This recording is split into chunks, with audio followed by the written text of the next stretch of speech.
Today on the Matt Walsh Show, as left-wing activists stalk lawmakers in bathrooms, the FBI has been mobilized to hunt down parents who raise their voices during school board meetings, because that's the priority right now. Also, Facebook goes mysteriously dark for hours as Democrats and the media ramp up pressure to compel the company to further censor conservative content.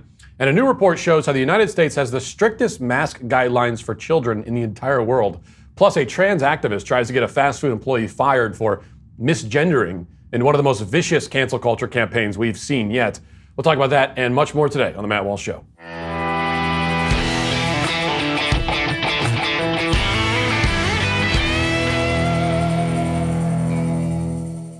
Well, once again, I find myself in a hotel suffering because I do not have my MyPillow products, and I've become very high maintenance when it comes to the things that I need to sleep. And MyPillow, I need the MyPillow product. I don't have them in the hotel, and that's a problem. But the great thing about MyPillow is not only are their products great, but they also want to give back to our listeners. You can get great discounts on all MyPillow products if you go to MyPillow.com right now and click on the radio listeners specials. Get deep discounts on MyPillow mattress toppers, towels, and so much more. For example, MyPillow is offering a buy one, get one free offer on Giza sheets. They're top quality sheets that you will love. All MyPillow products come with a 60-day money-back guarantee and a 10-year warranty. Go to MyPillow.com and click on the radio listener square for the buy one, get one free offer on the Giza sheets and use promo code DailyWire at checkout, or call 800-651-1148. You'll also get deep discounts on all MyPillow products, including pillows, slippers, the MyPillow mattress topper, and everything else. That's MyPillow.com and enter DailyWire, or call 1-800-651-1148 and tell them DailyWire sent you. That's 1-800-651-1148. We are now 2 days removed from October 3rd, the day of the bathroom insurrection against Senator Sinema, a day that will live in infamy. It was an assault on our democracy and our very way of life. It wouldn't be too far to say that it was the worst attack on our nation ever, like Pearl Harbor and 9/11 combined twice. I'll always remember where I was when it happened, and I fear that I'll never be the same. I almost died that day. At least this is what would be said about the incident if it had been right-wing activists harassing a lawmaker in the bathroom. But left-wing activists are judged on a different scale, and the measurement on that scale, the measurements are quite simple to read. It goes like this: whatever the left-wing activist does is okay. They must have had a good reason to do it. So when they stalked Senator Sinema in a restroom, filmed her as she went into the bathroom stall, and yelled at her for not supporting Biden's agenda, it was shrugged off by Biden himself. Here is Biden in a press conference yesterday responding to the incident and not exactly condemning it. Listen. Mr. President, you're talking about how you have 48 Democratic votes right now. The other two have been pressured over the weekend by activists. Joe Manchin had people on kayaks show up to his boat to yell at him. Senator Sinema last night was chased into a restroom. Do you think that those tactics are crossing a line? I don't think they're appropriate tactics, but it happens to everybody. The only people it doesn't happen to are people who have Secret Service standing around them. It's part of the process. So, one thing I take from that is, hey, Senator Sinema doesn't have Secret Service protection standing around her. Hint, hint. It's all just part of the process, he says. It happens to everybody. I mean, I would wonder who else has it happened to. Really, everybody gets filmed in bathrooms? Who else? Maybe I shouldn't be surprised that the creepy perv Biden thinks filming women in restrooms is part of the process, although I'd hate to know what kind of process he's referring to exactly. In fact, the left seems in general to have a thing for accosting women in restrooms. 1 minute they're defending a male sex predator who exposed his erect penis to women and children in the Wee Spa locker room, and the next they're cheering illegal alien activists for confronting a senator while she's on the toilet. These people just really don't think women should have privacy in the bathroom at all. They don't believe that. And not just in the bathroom either is she being confronted. Sinema over the last few days has been harassed at her home, in the airport, on a plane. Everywhere she goes now, they follow and scream at her because she doesn't fully agree with Biden's spending proposals. The feminist website Jezebel published a piece yesterday directly calling for more harassment of the senator in the bathroom in a piece titled "Absolutely Bully Kristen Sinema Outside of her Bathroom Stall." Jezebel writer Ashley Reese waves off the criticism of these intimidation tactics as pearl clutching and says that it was, quote, just a few constituents following their representative into a large bathroom to air their grievances. Oh, well, as long as the bathroom was large, then never mind. Jezebel represents the view of many on the left, including in the media. Kirsten Powers, CNN contributor, tweeted on Monday, referring to one of the illegal alien harassers who said that her grandparents had been deported. She said, "Which is worse, your grandparents being deported or being followed into a bathroom because you refused to stop and listen by people desperate for your help? This is not a trick question." Oh, I can answer that. Being followed into the bathroom and filmed is worse. Okay, that's illegal behavior. Deporting illegal aliens, on the other hand, is law enforcement. So in one case, the law is being broken, and in the other, it's being enforced. So not a trick question, and also not a hard answer.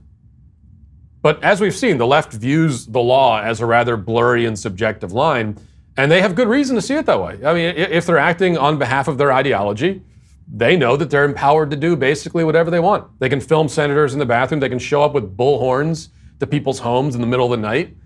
They can riot. They can loot. They can assault police officers. They can burn police stations to the ground. They can wage a months-long assault on a federal courthouse. They can stop traffic. They can harass and assault random pedestrians and people in vehicles. They're able to do all of this with rarely any penalty. And meanwhile, in the midst of all of it, the FBI has now officially been put on the case of conservative parents who say mean things to school board members. Attorney General Merrick Garland on Monday, while left-wing activists and illegal aliens were stalking a U.S. senator across the country, he issued a memo not about that, but rather directing the FBI to protect school boards from imaginary threats. The memo says, and I'll read it, it says, "In recent months, there's been a disturbing spike in harassment, intimidation, and threats of violence against school board administrators, board members, teachers, and staff who participate in the vital work of running our nation's public schools. While spirited debate about policy matters is protected under our Constitution, that protection does not extend to threats of violence or efforts to intimidate individuals based on their views. Threats against public servants are not only illegal, they run counter to our nation's core values. Those who dedicate their time and energy to ensuring that our children receive a proper education in a safe environment deserve to be able to do their work without fear for their safety. The department takes these incidents seriously and is committed to using its authority and resources to discourage these threats, identify them when they occur, and prosecute them when appropriate. In the coming days, the department will announce a series of measures designed to address the rise in criminal conduct directed towards school personnel. Coordination and partnership with local law enforcement is critical to implementing these measures for the benefit of our nation's nearly 14,000 public school districts. To this end, I am directing the FBI, working with each United States attorney, to convene meetings with federal, state, local, and territorial leaders in each federal judicial district within 30 days of this issuance of the memo. These meetings will facilitate the discussion of strategies for addressing threats against school board administrators, board members, teachers, and will open dedicated lines of communication for threat reporting, assessment, and response." Now, just to be perfectly clear, there has been no violence against school board members at all. The very small number of violent incidents at meetings have been brief scuffles between protesters where nobody got hurt. And that's on both sides, okay? People on both sides of an issue show up, the conversation gets a little bit heated, and then there's a scuffle and no one really gets hurt. As for threats and intimidation, which is the main thing he's focusing on, I've been at some of these meetings where threats and intimidation allegedly happened. I mean, I've been at the meetings where the media reports, there was threats and intimidation. I've also watched videos of other meetings where it supposedly occurred, and I have heard very little of anything that could be accurately described that way. Mostly, I've heard angry parents expressing their point of view, sometimes raising their voice, God forbid, but that's as far as it goes. And yet we're supposed to believe that parents getting a little heated during a school board meeting is some kind of national security threat that requires a federal law enforcement response. The FBI has done nothing at all in response to BLM and Antifa rioters who openly harass and intimidate law enforcement and civilians, often do much worse than that. But now they mobilize against parents at school boards. As someone who's been accused of being, one of the ringleaders of this school board movement, I expect I'll probably be on the FBI most wanted list by the end of the week. And it's clear what this is really about. The FBI doesn't care about the harassment of public officials, not generally anyway. If they did, the feds would be tracking down cinema's harassers and shipping their butts back to Mexico. I mean, they are illegal aliens, as they confessed. No, for all their talk about intimidation, this itself, what the FBI is doing, is an intimidation tactic. This is about intimidating parents, regular working class people, who've had the gall, the nerve to speak up against the system's indoctrination and abuse of their children. The public school system is the factory, it's the assembly line where kids are shuffled along and they're assembled and packaged in the way the state wants in order to make them ideologically compliant vassals. But this grassroots, non-violent uprising of parents and school boards has threatened that system and exposed it, and the powers that be cannot allow it. What this means, first of all, is that the law is dead in this country. Now, that's not hyperbole. It's dead. And it's been the case for quite some time. When federal law enforcement is mobilized against middle-class parents who are upset at their school board members, that's a sign, one of the more glaring signs, but certainly not the only one, that there's no higher law in this country beyond the whims and desires of the elites. The law is, don't upset or interfere with them. That's the only law. They recognize no other. But it also means, on the positive side, that our work in these school board meetings is having an effect. It's making a difference. Which means now is the time to double down, not back down. That means keep showing up, keep speaking out. And I can tell you that's exactly what I'll be doing. Now let's get to our 5 headlines.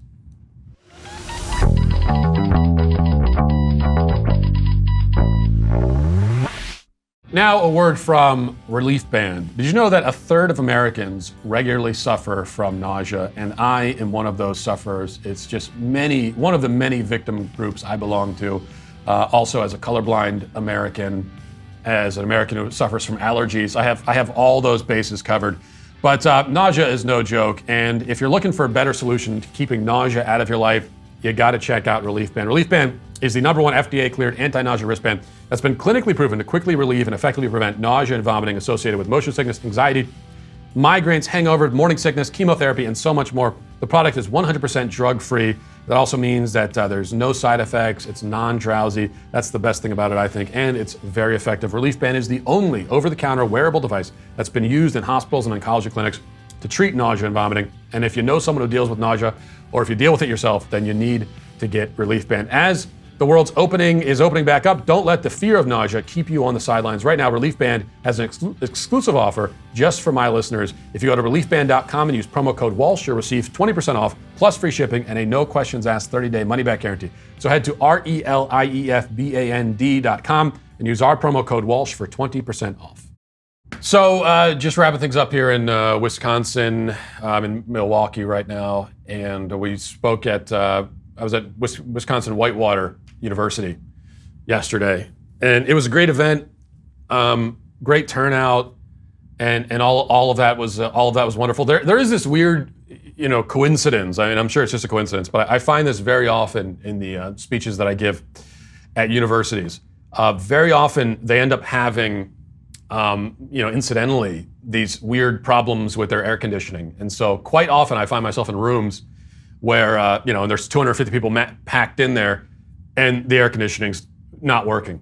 And that's what happened yesterday. So the air conditioning works. It's like the weird thing is, again, total. I'm sure it's just a coincidence. This is not a conspiracy theory, right? How could I ever imply that anything intentional would be done by the university because they don't want me there? But it's strange how we can't get the AC to work in this one room. Every other room around this room, it works fine. But yeah, this one, it's real complicated. We can't get it on. We'd have to go across the campus. We'd have to climb a mountain, and there'd be a troll. We have to answer some riddles and then go into a cave, and that's where the AC control is for this particular room. And we just can't do it. Yeah, I'm sure it makes sense. And it was kind of funny on the way. So at the speech, I'm always ready and eager when I give these speeches because we do the Q&A at the end. And I'm always ready and eager to engage with any of the opposition, the people who don't want me there, especially the students. They're always welcome to come to the events. And in fact, if you disagree with me, and then you could even get to the front of the line in the Q&A in most of these events. But especially recently, and when I say recently, I mean the last year or so. They just don't show up. They don't come to the events, and they especially don't want to say anything in the Q&A.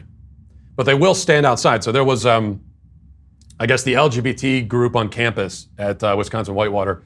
They didn't want to go to the event. They don't want to do that because they didn't want to be subject. They didn't want their ears to be subjected, their minds to be subjected to the scary opinions. But they were outside. They were actually marching outside around the building, chanting, who knows what. And it just so happens, and I hate myself for this. I mean, I was telling Sean, my producer, on the way back, that I hate myself for not taking out my camera and filming this. I mean, most people these days, their first reaction to anything is to get their phone out and start filming. I have the opposite thing where I never think to film. I mean, aliens could actually land on Earth, and I wouldn't even think to pull my phone out and get it documented. So on the way out, we were walking to our car, and it just so happened that the march against me was walking by at that exact moment. So I was walking alongside in my own protest march for a good 100 feet to my car. And it was just kind of funny. I tried to engage with them, but they didn't want to engage. All they did was they just kept on chanting. All right. Let's start with this. So Facebook went down yesterday, mysteriously.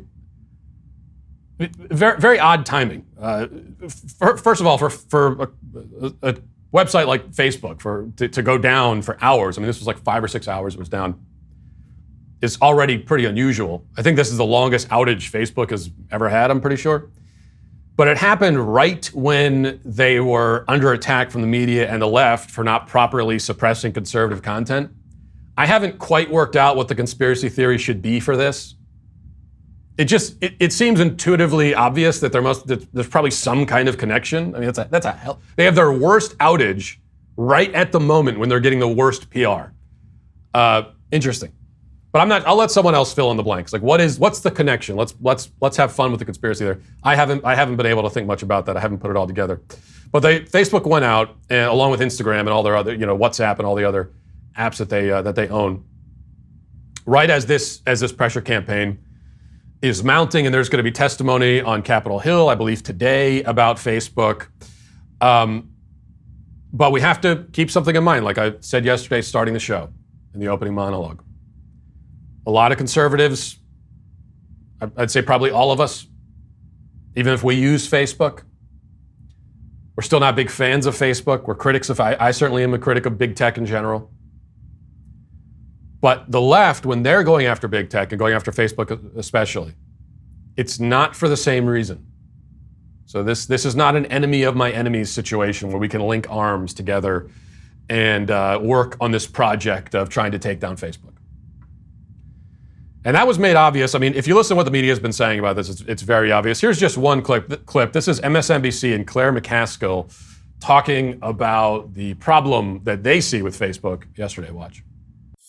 This is a personal opinion. I think Facebook is the most malign force in this country, other than crimes. Criminal enterprises, drug dealers, gangs are obviously more malign than Facebook. But of the things that aren't illegal or criminal, I think Facebook is the most damaging influence in this country. And to say we balanced, the bottom line with keeping our people together is absolute hogwash. Do you think they'll be eaten up on Capitol Hill, or do you think this is still a blind spot? Well, first of all, let's back the truck up a little bit. Congress, when the internet began, decided they were going to make it the Wild West. There was going to be literally no regulation, and in fact went so far as to give all of these sites immunity from anything bad that is posted on their sites. Now, fast forward. The internet has been an amazing economic engine in this country, but what all of these sites figured out is if they track you, they know what you want to buy, and that monetizes it. And for Facebook and other sites, if you're afraid or you're angry, you're going to hang out more. Okay. And when they talk about afraid and angry, they are talking about right-wingers. That's what they mean. That's what they mean when they say, just like when they talk about misinformation, hate speech, all that is just, all that means right-wing content. And all right-wing content. All right-wing content is automatically misinformation, angry, hate speech, unsafe, et cetera, and so forth. And that's also their interest in the Facebook whistleblower. Now, this whistleblower, Frances Haugen, again, talked about her yesterday. She was a former Facebook employee, and now she started leaking internal documents about the inner workings of Facebook. And then she had the 60 Minutes interview. Now she's going to be on Capitol Hill. The media loves her. Democrat Party loves her. Already, it's just calling her a whistleblower is absurd to begin with. Whistleblower is just another one of those terms that has really lost all meaning. A whistleblower is supposed to be someone from within an organization who's revealing secrets, damaging secrets that are still relevant to the public that we should know, right? Secrets about ways that organizations are harming the public.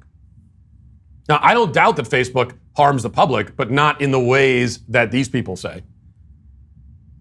But still, what actual secrets has this whistleblower revealed? The one thing she has is that, Facebook knows that it's not good for kids to be on Instagram. Of course they know that. Everybody knows that. That's not a secret. That anyone with a brain, any parent with a brain already knows that your kid shouldn't be on Instagram. That's why I put the onus on parents. Don't give your kid the smartphone. So that's what else is there? What other information has she revealed about Facebook? I don't doubt that there is plenty of damaging information about Facebook that a real whistleblower could reveal. But this is a fake whistleblower. And the fact that she's choosing this, that these are the secrets she's telling, these are the skeletons that she's bringing out of the closet. There's one headline about the whistleblower, and the headline was something like, whistleblower reveals that Facebook values profit above all else, or something like that. Facebook values profit. Whistleblower reveals. Oh my gosh, are you serious? This multi-gazillion-dollar behemoth cares about profit? I had no idea. Glad we got the whistleblower on the case. But now there are people kind of blowing the whistle on the whistleblower. So here's the Washington Free Beacon.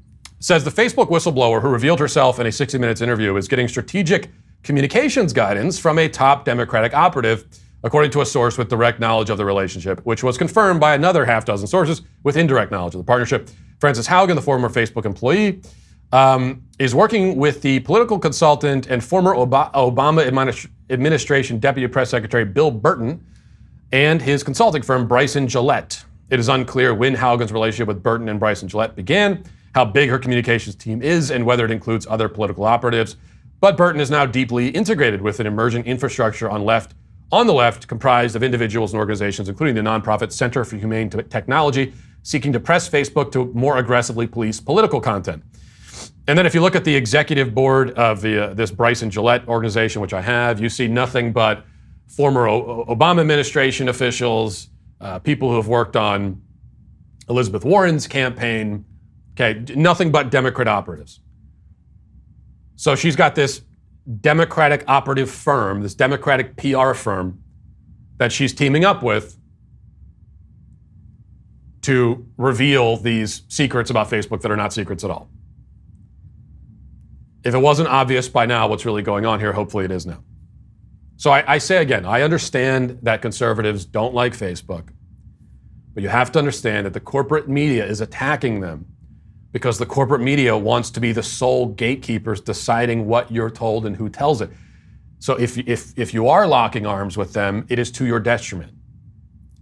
A world without social media is a world where the corporate media once again controls almost all of the information and determines which perspectives are heard. So that's what they're pining for. It's the only thing they care about. I am, as you know, a critic of big tech, but my criticism is from the opposite angle. I want the companies to stop censoring conservative speech. But the pressure right now is coming from people who are mad they don't do it more. Which means, again, that this is not an enemy of my enemy's situation where we can join with corporate media to take down Facebook. Because the media wants to destroy and silence you, not Facebook. And they see this as an important step in achieving that goal. It's crucial to draw this distinction. So when I hear conservatives saying, Facebook went down yesterday, when it went down, and Conservatives say, oh, it's better. I hope it never comes back. I hope Twitter goes down and never comes back. I understand the sentiment. I do. But you understand who that would benefit most of all, right? That's going to benefit the corporate media. Because these are their big competitors for the dissemination of information. And that's going to get rid of that. This is why they hate Facebook right now. Because they know that people like me can get out there and talk to you and use this platform to do it. There are other platforms too, but Facebook is still a platform where you can do that. So we just in our messaging and our goals with social media, it's not that we're going to blindly defend social media. It's, no, Facebook, I love it. They're angels. That's not it at all. There are major problems with Facebook. But our criticisms are coming from completely the opposite end here. We want entirely different things. All right. You guys want to vomit? If you do, you're in luck because Disney is making a documentary about Fauci called Fauci. And here's the trailer. Watch. When I think about my dad growing up, I certainly think about that seriousness. But very few people get to see. He's funny, weird, and really playful. God help us. In 1981, HIV/AIDS was evolving rapidly and frighteningly. There was anger at the government's response. When you got sick, you were gone fast. It's affecting you now. Yeah. Why? Post-traumatic stress syndrome. When COVID hit, he became this target. My dad said, we're gonna get through this whole thing, and he's held that. You don't do it because you want to make money. You don't do it for the glory. You do it because you care. When you're involved in a race to stop a horrible disease, you always feel you're not doing things quickly enough. I mean, I had to endure that, so I chose to make you suffer with me. Fauci, who has been nothing but, I mean, by anyone's standard, no matter where you stand on COVID and what the right policies are and everything else, by anyone's standard, Fauci has been an abysmal failure. Going back to the AIDS epidemic, his entire career, he has been a failure. It's hard. You put anyone in Fauci's position, it's hard to see how things would be worse right now. I can imagine them being better. I don't see how they'd be worse. You take Fauci out and put a raccoon in that position, and a dead one, roadkill. And I don't see how things could be worse than they are right now. But this is the glory of being a bureaucrat, is that no matter how bad you do, you get to keep your job, and sometimes you're celebrated as some sort of hero. But you see something like that, and it sinks in yet again how COVID, even though he's done an abysmal job in the face of this crisis, still COVID has been probably the best thing that ever happened to him. And he absolutely loves the attention, which is why he's on. He doesn't have to be on TV every single day, especially not now. But he is, because he loves it. And he's not the only one in a position like that who feels that way about it. All right, let's play another video. That if that didn't get you hurling, let's play one more. So this is from a preschool, and I'm not sure where the preschool is, but here they are encouraging the kids, or forcing the kids really, to sing an ode to the mask. Listen to this. 2, 3. I wear a mask to school. I wear a mask to school. Hi ho the Dario. I wear a mask to school. It helps to keep me safe. It helps to keep me safe. Hi ho the Dario. It helps to keep me safe. It keeps my friends safe. It keeps my friends safe. Hi-ho, the dairy-o, it keeps my friends safe. And let me see a hooray! Put your hands up in the air! I think, of course, the kids are hardly even singing along. They're just totally confused. And that's how all kids that age are reacting to all of this. They have no idea what's going on. They don't understand why they have to wear the mask, but they do because the adults around them are telling them to. And it keeps them safe. Until it starts to really settle into their minds and they get to the point where, you know, they're afraid not to wear the mask. And that's when you know you've done the permanent damage to them potentially. I mean, it's none of us can really imagine what it must be like for these kids because none of us had to deal with this when we were this age. I mean, there are quite a lot of things that little kids that age these days have to deal with that none of us did. You think about the assault that's underway against their basic sanity. We didn't have that. And it's not like we didn't have transmissible diseases when we were kids. We had transmissible diseases that were more threatening to us than COVID is to these kids, like the flu. Never any conversation about wearing a mask. So that, along with this attack on their identity through the gender ideology, I mean, these are what these kids are dealing with every single day. And it's impossible for us to see the world through their eyes, and to really understand what it's doing to them psychologically. But we know that it's nothing good. So I'm not sure 5 years from now, 10 years from now, what state are these kids in? Where it has been drilled into their minds every single day that, and they can only understand things in a very simple way. And so for them, what they're being told is that the air is dangerous, and I don't want to directly breathe the air because I might die.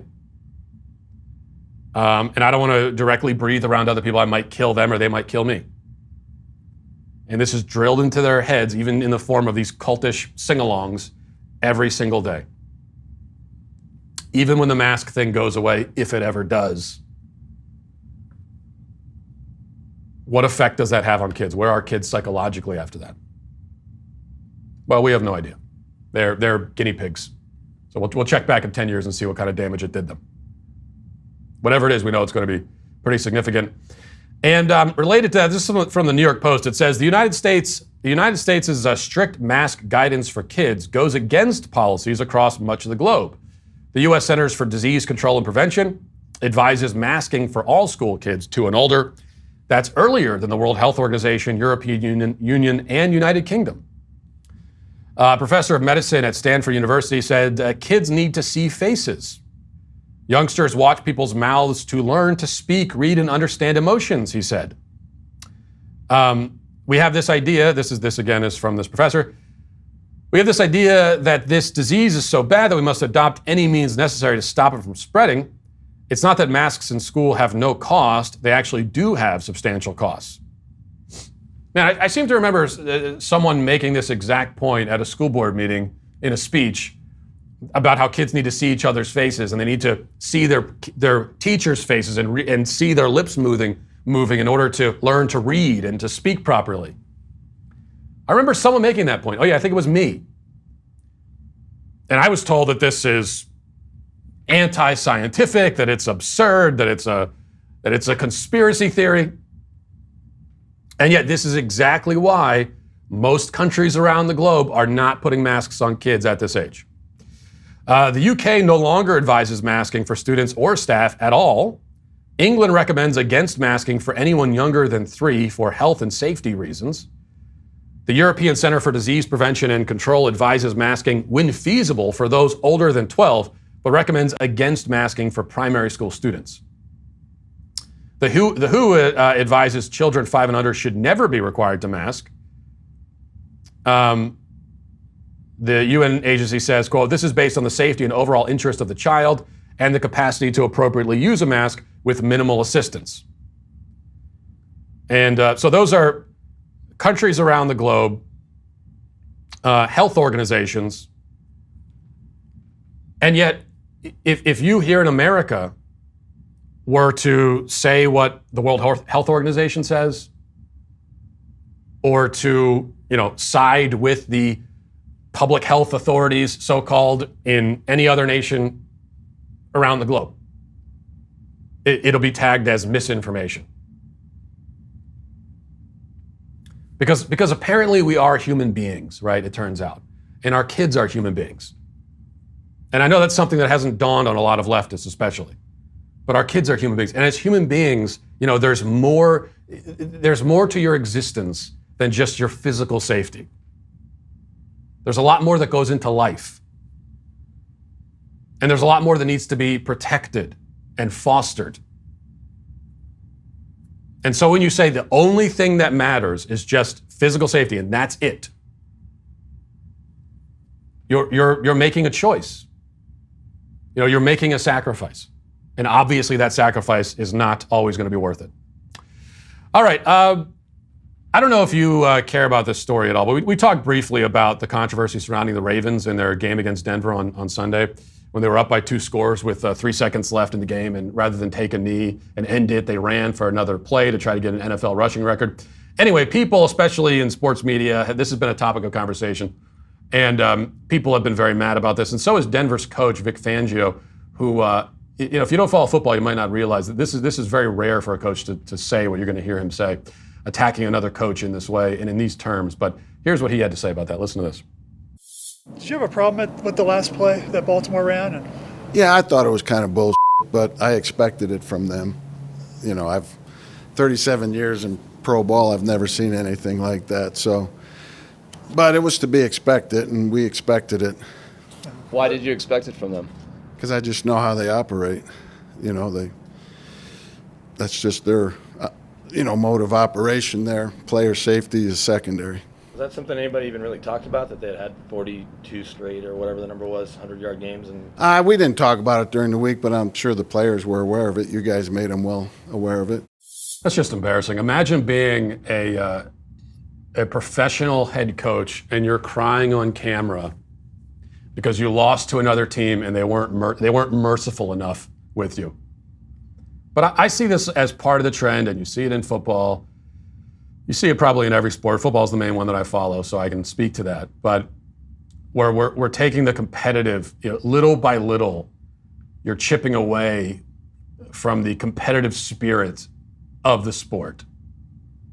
So now it's a controversy if an NFL team, they play, football game is 60 minutes. They played for all 60 minutes. And when you're on the football field, the objective is to gain yards. And so on your way to scoring points. And so they tried to gain yards every play that they had the ball, which again is the objective of the game. And people are getting very upset about that. Oh, it's not nice it might hurt their feelings. Think about all those professional football players on the other side of that ball, or paid millions of dollars to play a child's game. You're really hurting their feelings, making them feel bad about themselves. Little by little, we chip away at the competitive spirit. And this is happening at the younger levels especially, but also at the professional level. Which is a problem because this is the value of sports. One of the primary things that makes it valuable and worthwhile is fostering a little bit of that healthy competitive spirit. And it is it is a controlled environment for people to be competitive and to try to win, to try to strive towards a goal. It's a good thing to teach kids. How to be competitive within the rules. You have the rules. Here's the objective of the game. Here's another team that's going to try to stop you from achieving that objective, and try to go achieve it anyway. So you learn not only how to be competitive, you learn about perseverance. Many great things come from this. Sports can be very valuable to society in that way. But we're taking it away little by little. All right, let's get now to reading the comments. This theocratic fascist dictatorship is on its way. Daily cancellations are the law and order of the day. We the sweet baby gang. Taylor Crawford says chasing someone down and confronting them in the bathroom is middle school level immature. Well, I would say it's worse than that. It's far worse than immature. It's illegal.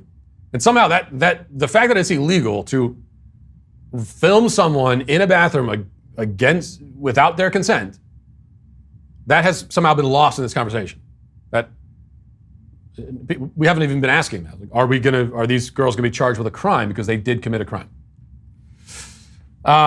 Bleem says, if Matt's producer sees this, make Matt a Discord account and make him review Scott's server. I don't know what that means. I don't know what any of those words mean. Well, I know Matt. I know what that means, but the rest I don't. Mr. X says, if no one has land rights, what made it theirs in the first place? How could it be stolen? Right. Well, that's one of the many reasons why this claim about America being on stolen land is totally absurd. I mean, who does this whole plot of land that is the continental United States, who is it supposed to belong to exactly? And why them? As I always say with these things, the entire globe, every inhabited inch of the globe, with the exception of Antarctica, right? Which is not inhabited. So everywhere else where there are people, it has been fought over and bled over. And that's the way the globe was settled. That's the way the lines were drawn. And that's the case everywhere you go. Because for thousands of years, how did you determine whose land it was? Well, if you could take the land, then it was yours. And if you could defend it, then it remained yours.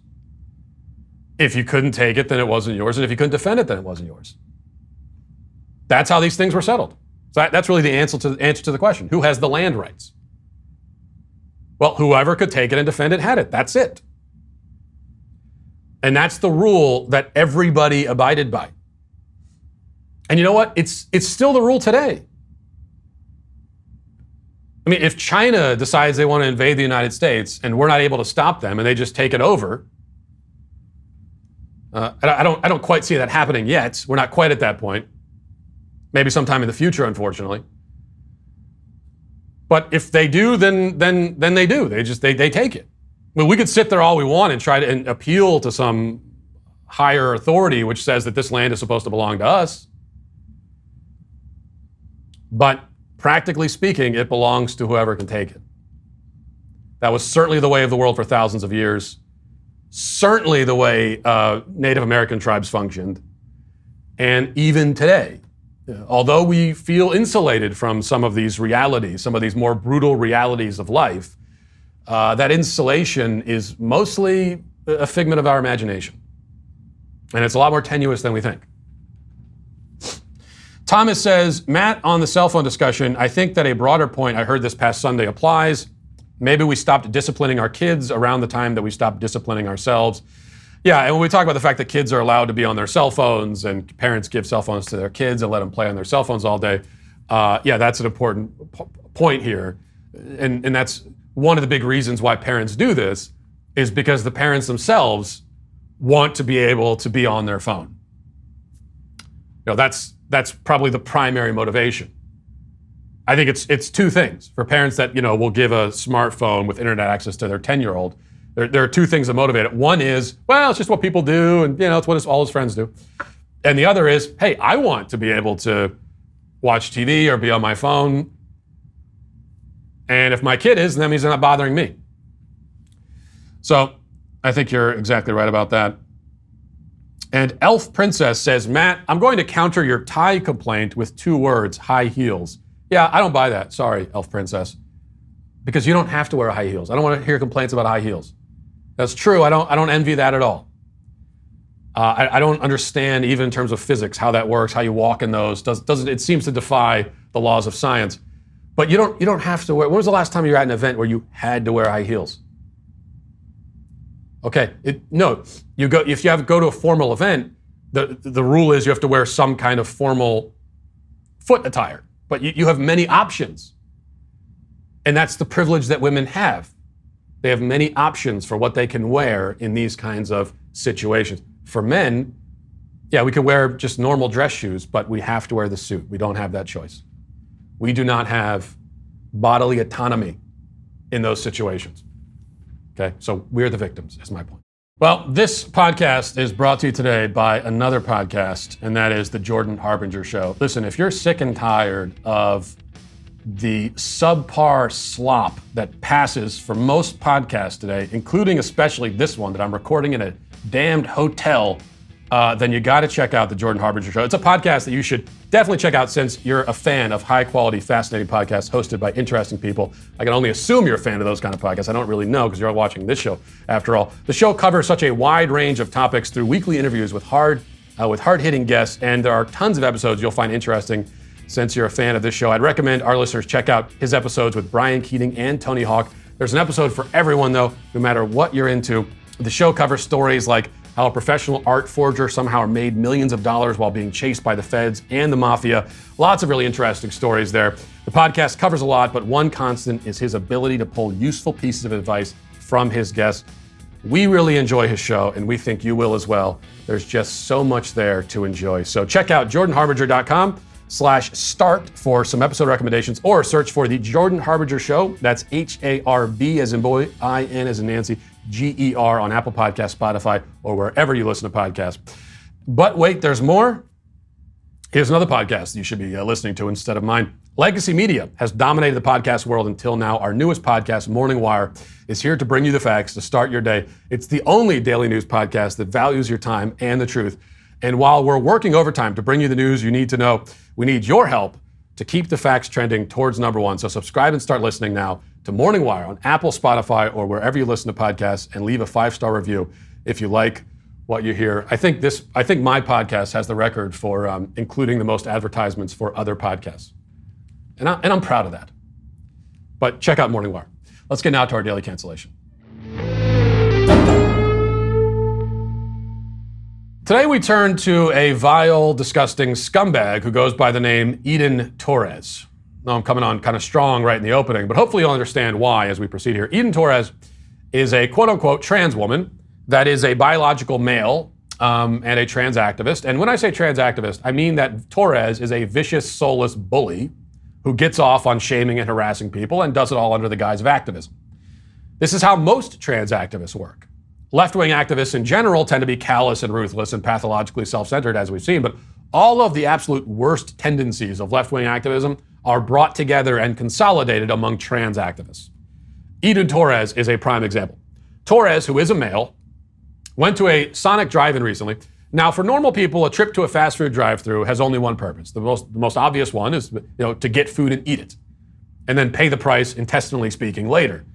But for trans activists like Torres, every situation, and especially every encounter with normal working-class people, is primarily an opportunity to make themselves into a victim and maybe, as a bonus, ruin some random person's life in the process. That's what Torres has in mind when he showed up to Sonic and was allegedly referred to as Sir after an employee saw his male name on his credit card. This employee may have also noted that Torres has a male voice and a male face and kind of connected the dots quite reasonably. But you're not allowed to be reasonable around people like Torres. And so the Sonic manager was summoned, and the camera was turned on, and the trap was set, and here's how the conversation went. That's fine. I mean, I'll pull... And why you want to record me? Because your entire staff has been calling me sir. Okay, you want to park? Why don't you tell me what we can do now? No, because I can do the same thing with you. Okay, but your entire staff has been calling me sir the entire time. Okay. What about me looks like a sir right now? Okay? Okay. Can we please move to the side? No. What? Look, I'm sorry, and I apologize for what happened. okay, if they did that, or what do you want? I'm sorry. What else can I tell you? Ma'am, what else can I tell you? What? If you're can we please move to the side? If I'm a what? Can you please move to the side? If I'm a what? I didn't say anything. Okay, don't try to put any words in my mouth. Okay. Okay. Okay, look. If they call you a sir, I don't know what they did then. Because they saw the name on my credit card and they were not being nice people. Well, they saw your name on the credit card. What do you want them to tell you? That has nothing to do with it. There could be someone in the back that they don't see that's paying. Okay, ma'am. So why would they intentionally do that? Can you tell me what your location has done to be trans competent? Because clearly they are not. Man, this stuff. I wish I could witness one of these things sometime. I wish I could be there when it happens. Because I would just love to step in and say, hey, let me. So here's the problem here, sir. Is that you're a male? Yeah, you are. Do something about it. Yeah, film me. Go ahead and publicly shame me. See how that works out for you. So that is the answer, Eden. They assume that you were a male because you are, in fact, a male. And while you live every day enveloped in your own narcissism, thinking only about yourself, believing that the world has no purpose but to affirm you, these people had other priorities. Their priority in that moment was to get you your food and move to the next customer.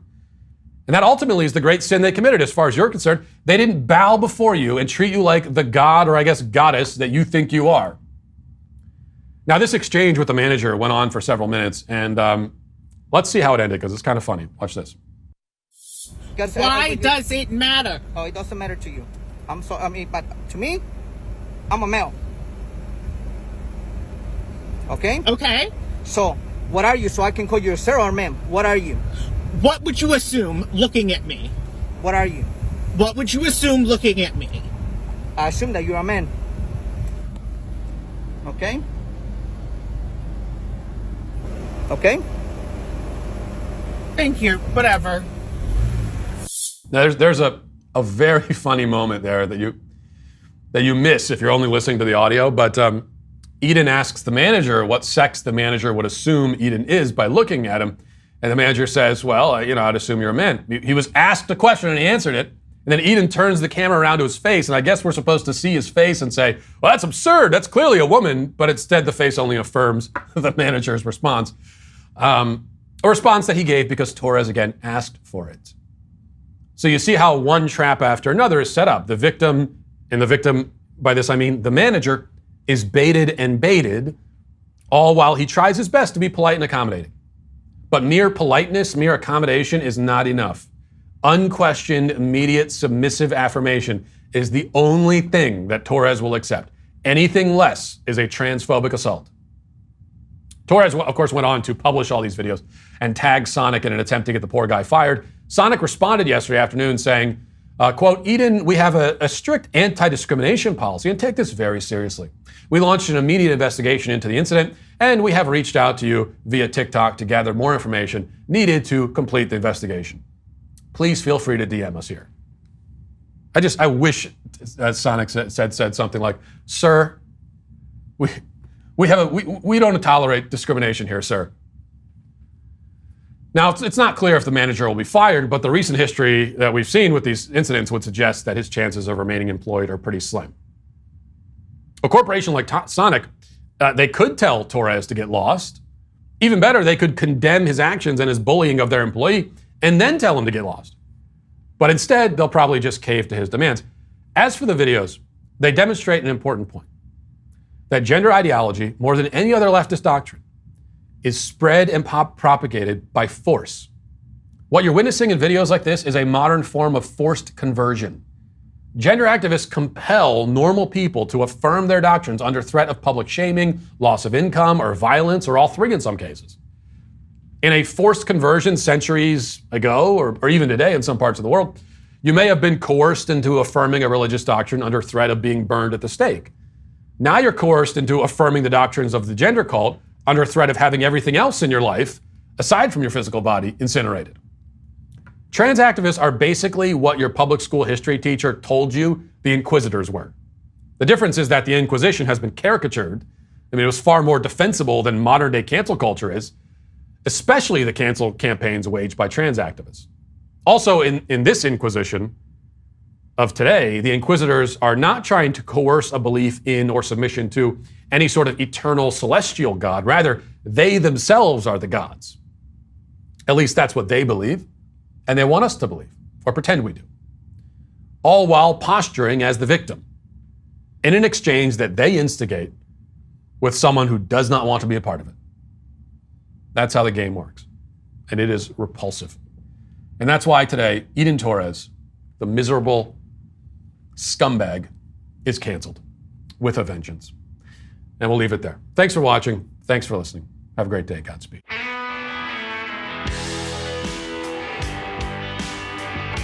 The Matt Walsh Show is produced by Sean Hampton, executive producer Jeremy Boring. Our supervising producer is Mathis Glover. Our technical director is Austin Stevens. Production manager Pavel Vodosky. The show is edited by Ali Hinkle. Our audio is mixed by Mike Coromina. Hair and makeup is done by Cherokee Hart. And our production coordinator is McKenna Waters. The Matt Walsh Show is a Daily Wire production, copyright Daily Wire 2021.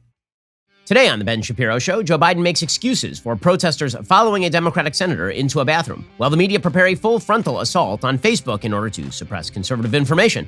That's today on The Ben Shapiro Show. Give it a listen.